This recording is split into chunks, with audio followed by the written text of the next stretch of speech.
Welcome back to NTX Varsity Sports Network. My name's Bud Riley. Today we're going to be sitting down with Coach Brian Hulett from Springtown High School. Let's see what he has to say about this season. Thank you for having us. It's a 12th year as head coach here at Springtown. What makes this program feel like home? What makes you excited to wake up and come to work every day? Well, like you said, it's home though. That's one thing when you've been here.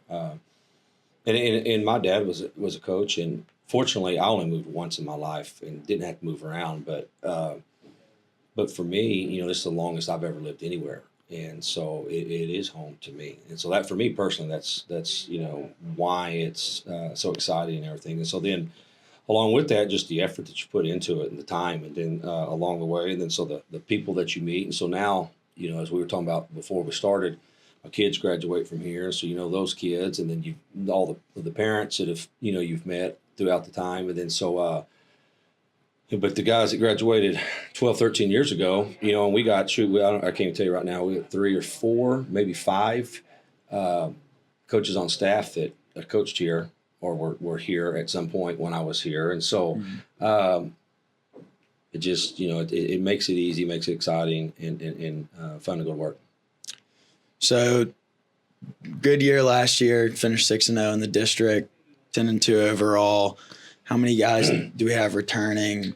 Man, I don't know about that. I'd have to look it up, but we got a pretty good crew. We had a good, pretty decent year last year. The year before, we had we fell off in 22, I guess it was. So that would have been that year.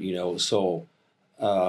It'd been building, have a bad year, and kind of bring it back. And last year was a good year, and and even the kids that graduated, really good, solid senior class, and we talk about that. Even when they got away from it, we felt good about it. It's fun to go 10-2, play in the second round, win district, and all that kind of stuff. But then at the same time, you feel like, man, it's not good enough, and we've done enough over time to where we have that feeling, and so. As far as returners, I can't name or I can't give you a number on them, but we got a good bit. And so the disappointment of last year, but the fact that it didn't come to fruition quite like we would have wanted, that's good to have the kids back that have been around and know that and have high expectations for it. So you got guys hungry to compete again this year. Absolutely. See, Kane Hill almost around 3,000 yards all-purpose last year. Are you going to be running the offense through him? What's it going to look like this year? Whereas last year's senior class probably was the best offensive line group I've ever been a part of. Quality, but also quantity. I think we had 8 straight offensive linemen. They're big kids. They're good. They've been here.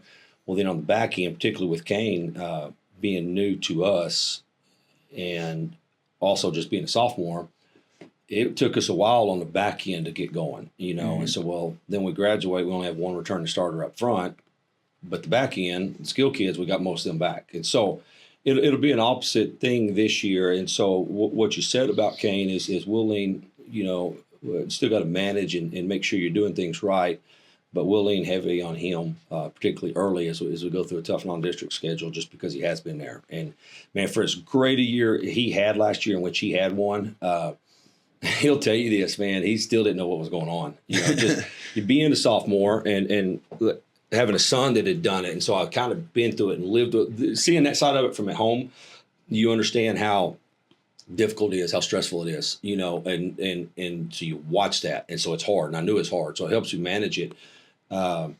And then he's talked about it, just not knowing, so being a sophomore and first there, but then being new to us, whereas most kids have had 7th grade, 8th grade, 9th grade. He got here after July. He got there about this time last year. And so he was behind on all of that. So his grasp of everything is so much greater already, and that'll be a good thing. So we're expecting a lot from Kane. What do you see from this receiving core? I know you got a lot of guys in there. Yeah, so our outside guys had played for 3 years and they graduated, but we got a couple of kids that are just good or better. And, Pilot Grubus has been on the he played for us on the JV and stuff last year. And he played a little bit of varsity when we battled through some injuries. He's solid, going to be really good. And Christian Hernandez is out there. He's new to us at semester, but new, but really a fit in. And if you got enough time in the spring and 7-on-7 in the summer, he's acclimated himself pretty well. But with that said, it really kind of starts more on the inside for what we got back with Carson Ferguson. Carson's a kid that's been here for a while. And has always been a really good player. Carson's, one of those things that, man, Carson's good at whatever he does, if it's athletics or if it's life or anything. He's just a phenomenal human being. And so, knew Carson was solid and good, but then, man, just really blew up at the end of the year. And then it's continued that through the spring and the summer. And, he's probably put on about 12, 15 pounds. And so, when you ask receiver, it's not just those outside guys, it's the guys inside. So expect a lot out of him. And then we had a sophomore named Hayden Merle that played on varsity last year and got a lot of quality reps, who is a big kid and going to be good on the inside. So we got those two guys back as well. And so, the guys on the outside, like I said, are new, if you will, to varsity here and in that kind of business, but they're it's not like brand new starting over. We don't know what we got. And the guys on the inside are solid. On the other side of the ball, you guys created almost 20 turnovers last year, so we have a really aggressive defense. Or do you want to see the same thing coming into this year? How are we feeling? It's kind of funny, whereas like we lost a couple of things last year that that'd been there, that had repeated and played, and so we're brand new at some spots to where we're not as new, But then, like I said, take our D line. We're not new there. We've got kids back, but that's one of our thinner positions. We just don't have a lot at the moment, And so we got to build some depth there. And then linebacker crew, we had a lot last year, but we could, it just took us a while to try to figure some things out. And so the good news is they're pretty well back, and so that's where we can kind of start and be a little more steady in there. And then. Both our back end safeties will be new, but it's one of those things that's saying they're not new to us or to varsity, just new positions. One of Riley Jackson, who is moving back from a Rover. He's a sophomore. I think he was defense newcomer of the year, and last year as a junior is district utility player of the year. So you just got to move some kids. We'll be all right there, and then Rome Mules, our middle linebacker, and probably start with him and just talking about how much he's grown. Last year he was trying to find a fit, a lot like Kane, being new and this and that, and he was a kind of more of a skinny, gangly kid, and it kind of took him some time to grow into himself, and so much bigger and more athletic now, and so starts good. He'll be good in there and be solid. He ended the year really well until he had an injury, and so. We feel good about it. We still got to find some things. We got both the corners back, Caden Rogers and Omar Hernandez, and then we got a solid couple more. And so just going to take us a little time to mesh it together. So you got a ton of guys playing both sides of the ball. How comfortable are you with having guys go out there playing offense and defense? It's hard, and only certain kids will do it. And it's a good question and some good inside. Like we'll take Riley, for instance. Riley's a sophomore. We didn't even attempt it because, I've had really good players, had college kids go through here, and we do a lot on offense, and it's a lot of formations, motions, shifts, and so we do a lot, and it never really had a sophomore that can do it, and then had a few kids as a junior. They get a little better. So like Riley couldn't do it at all as a sophomore, and then as a junior he can do a few things. Well, this year he'll be okay with it, and so. We just manage who can do that. Our linemen don't go both ways. Of course, running backs, linebackers, quarterbacks, tight ends, defensive ends really don't. It's usually just the outside of the speed kids that have good conditioning level and know how to handle themselves. It's one of those things where you know when to catch your wind or how to catch a break. If you're a corner and you may have to go cover a dumb off 30-yard route, but that's not a whole lot to those kinds of kids. And so those are the ones we use both ways, and we'll hopefully, we like to do it because it gives you more options and try to put the best athletes on the field at times, but at the same time, we want to be able to stop people. We want to be able to move the ball, so we'll go one way, but then, and I think probably better said, if a kid can't do it or can't grasp it, we don't do it with them. Mm-hmm. So you got a bunch of guys on this roster that don't quite know where they're going to land yet. A bunch of guys playing both ways. What kind of identity do you hope the team brings on as the season comes into fruition? For us, the thing is like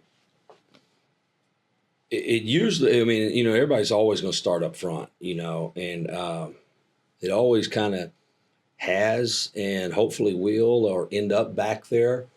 But you just all heard me say that we got one lineman back, offensive lineman, and we're thin on the defensive line, and so that's going to be slower developing. Just having done this a year or two, understanding where it takes some time to get there. So you want to get it there, but at the same time, you want to give your kids the best chance to win, be competitive, and win games. And so we'll probably do some things different early on and give that back in and give that time to develop in the end.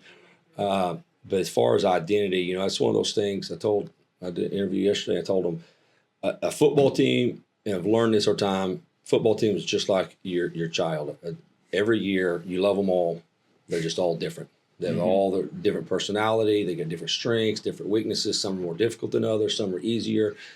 So I used to go in the year and I'd have whole, my insertion schedule. We're going to run these plays, these blah, blah, blah, blah, blah. And it didn't turn out that way. And so now, it's just base football.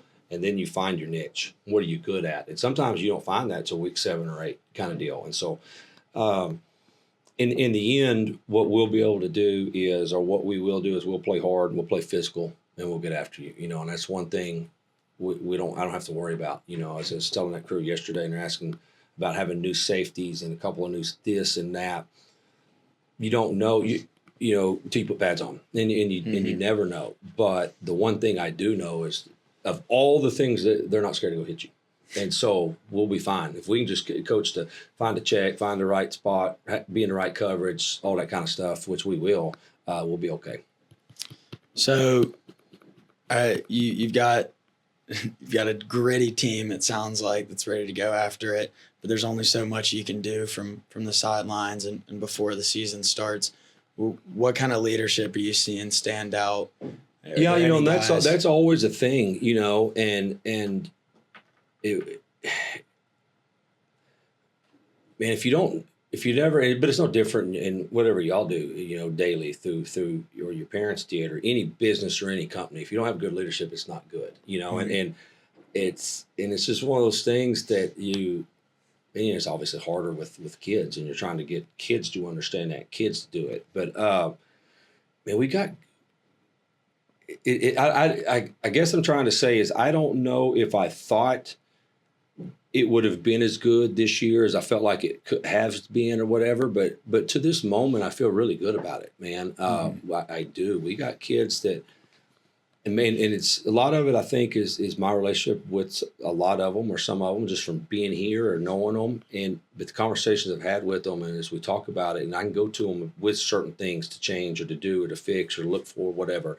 And man, they've been really good at it. And so, as I talked about, like Kane just being someone that's just been here and could master things, and he understands a little more, that'll help, as I told the guy yesterday, Aaron Street being the only returning offensive lineman, it's going to be big for him to do right and make things and lead the right way. And Robert Lewis, a kid that's been on varsity for 4 years on the defensive side, understanding that, and then so talked about Rome, Rome picked up, 4 or 5 offers this summer. And so he's been real receptive to a lot of it, as I've sat down and talked about. You've got the playing part, and you're only going to get better there because as you've grown and come into yourself. But the leadership part is what needs to change, and how to. And so, man, he's really flipped the switch on that and learned. And so that would have been an area that I would have really questioned or thought I would have coming in the year, but whereas I feel really good about right now, actually. That's awesome. I really appreciate you sitting down with us. If there's anything else that you want to add that I haven't poked at you. No, man, I don't think so. It'll be hard. It'll be with scrimmage, Brock and Mineral Wells, which are good, which are, really good teams. But then we go Joshua, Graham, Kennedale, and China. And so what I'm saying is but we're going to be new in certain areas, or thin in certain areas, and it's going to just take us time. It always takes a little time to develop and get there. So it's going, and then you're playing those guys, and it's hard, and because you're playing good people and you want to play them. So it'll be, I'm not going to say rocky or whatever at the start, but there's going to be growing pains, and I've done this long enough to know that, but we got to like to win and get through, and not just like get through, but get better and win. But once we get through those non-district, I think I feel good about it. So we got some time to get back going in district and fix some things along the way. So the schedule is one of those things that will make it hard to be good early because of who you're playing and what I know we're lacking. And so, but it'll be good. Have big high expectations, and I feel good about it. Would you rather have a hard fought win or blow some guys out? It's not even a close question, because and you get, if you've done it, there's, man, I would imagine if you're like if you're back at Tuscaloosa, like a young Alabama boy, like every once in a while you want one of those games, to just catch your breath. But man, if you got just easy win, man, and as your competitor, you learn it's not fun, it's not challenging, and it's hard to get better and to keep, it's hard to keep kids going, but it's hard to keep coaches going and the community going. And, it's so easy question to me, man. Playing a good team and hard fought is always better. You feel a little more like you've done something, I hope we get 15 of those this year. So. Yeah, I will try. All right, Appreciate it. Thanks, much. guys. Thanks. Big thanks to Coach Brian Hulett here at Springtown High School. We're looking forward to see what the Porcupines can do this year on the football field. My name's Bud Riley, and next time you can catch us on NTX Varsity Sports Network.